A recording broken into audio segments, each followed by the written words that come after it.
A boy's voice calling from outside a locked door. Soft, familiar, wrong. It's me. Let me in. Somewhere in the dark, a mother presses her hand flat against the wood and does not move. She has heard this voice before. It belongs to her son. Her son is asleep beside her. Whatever is knocking is not her son. Every child in the village of Kandara grows up knowing one rule before they know their own name. After sunset, you do not open the door. Not for anyone, not even for yourself. No one explains why. Not really. The elders say it's wolves. The mothers say it's spirits. Ask twice and their faces go still, like something behind their eyes has slammed shut too. By day, Kandara is ordinary. Red clay huts in neat circles, children shrieking by the river, smoke curling off cooking fires, elders trading stories older than the village itself under the great baobab tree. The laughter cuts off mid-breath. Doors close, bolts slide home. The drum booms 3 times, boom, boom, boom, and it means one thing: get inside and stay inside, no matter what you hear. 12-year-old Tano has heard that drum his whole life and never once asked why until tonight. His mother bolts the door, checks the shutters twice. He asks her why. She stirs the pot and doesn't answer, and that silence is somehow louder than anything she could have said. Later, in the dark, footsteps. Not adult footsteps, light ones, children's. Impossible, because every child in Kandara is locked inside a home right now, including him. He looks anyway. Through the shutter crack, dozens of children moving through the moonlit streets. He recognizes every one of them. Kito the blacksmith's son, Nala from next door. Faces he's known since birth. Their laughter is a half-second too smooth. Their movements don't quite obey gravity the way real movement does. Then one turns toward the moon, and Tano sees its eyes. Solid black. No white, no color. Just absence. A wind moves through and every single one of them stops at once and turns together toward the huts, toward the windows, toward him. A small girl's voice, soft as static. Soon. The others smile back, and it is the single wrongest thing Tano has ever seen a smile do. He slams the shutter and doesn't sleep. Kito is at the well the next day, laughing, alive, completely normal. Same face. Same voice. Tano studies him like a puzzle with a missing piece. Did you hear anything last night? Just the wind. You worry too much. The other boys laugh. Tano forces a smile and says nothing, because how do you tell someone you watched their double stand in the road with empty black eyes and a plan? He looks again. He can't not look now. Tonight they aren't just wandering. They're rehearsing. One mimics a game of tag. Another kicks an invisible ball. They are studying how real children move, like actors memorizing a part. They're learning how to become us, Tano whispers to no one.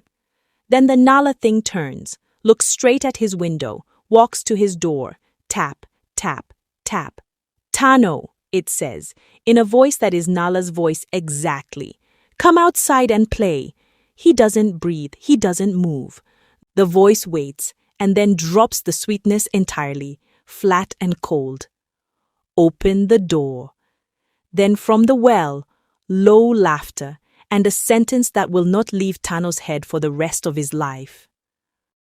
Soon we will take their places, and when the real children are gone, no one will know the difference. There's one person in Kandara old enough and strange enough to have an answer. Mama Zubari, older than anyone can count, sharp-eyed, unbothered. You walk like someone carrying a secret, child, she says before he even speaks. He tells her everything. She stops grinding her herbs mid-motion, the first time in his life he's seen her flinch. They're called the Mimiki, she says. Spirits with no shape of their own, who learn to wear human ones by watching, copying, waiting. They cannot enter the world of the living unless a person lets them in, unless a child opens a door. And the real child? Tano asks. Gone. No one ever sees them again? Generations ago it happened. A mother woke to find the boy who came home wasn't her son anymore. That's the whole reason the doors lock. That's the whole reason no one explains why. Because the explanation is worse than obedience. And now the Mimiki have said the words that terrify her most. Soon we will take their places. That means they're growing stronger, she says. The barrier is thinning. If even one door opens, they don't stop with children. Tano watches again, because now he has to know how bad it gets. Bad. It gets bad. A Mimiki the size of 6-year-old Bako stands outside the boy's door using his exact voice. It's me, Bako, come play. Small Bako, half asleep, reaches for the latch until his mother's voice cracks through the hut. Bako, step away from the door. The latch stops. The spirit's smile drops like a mask slipping. Then one steps forward that makes Tano's blood freeze solid, his own face, his own clothes, his own everything. Tomorrow night, it says calmly, I will try.